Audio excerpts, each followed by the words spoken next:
Good morning from Chicago, the risk management capital of the world. I'm Alan Nuckman here at the CME Group with the Morning Market Stir for Monday, June the 12th. Unkind unwind once again, NDX down 2.5%. Big profit-taking round on Friday, knocking the big boys down. Apple, Facebook, Google, all pulled back, but they've gone straight up 25% and more in 2017. So the finish, like I said, was down 2.5%, but that's a big bounce off the lows, so it was down 3.5% during the session.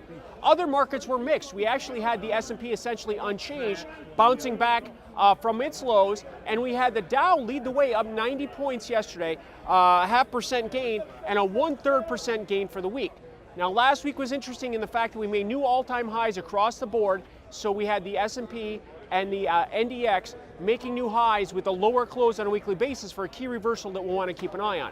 Other markets, we saw crude firm a little bit, up 20 cents after the downward movement and the big volume there last week and the disappointment under $48, closing around $45.75 or so.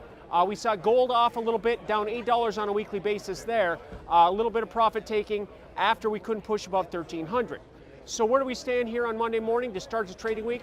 Well, some weakness following through on the NDX stocks, down about 1% right now, down 50 points or so. We've got the E-mini S&P down 4 and the Dow down 25. Looking at some of the other markets here, crude oil's firming up 1.5%, 46.50 as it stands right now.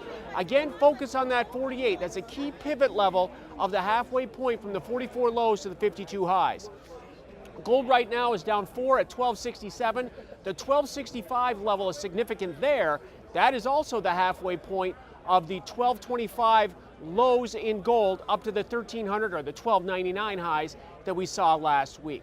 So to summarize where stocks stand right now, as the cash stock market's about to open, a little bit of mixed action here, some negativity, down 4 in the S&P, down 25 in the Dow futures, and we've got the NDX down 50 points on that follow-through selling as it continues to hit stops and profit taking there. Some headlines in the news. We've got the Fed news happening on Wednesday, the Fed meeting with a 96% chance of a rate hike there, and GE bringing good things to life, getting a new CEO. He's stepping down. That stock's up 4%.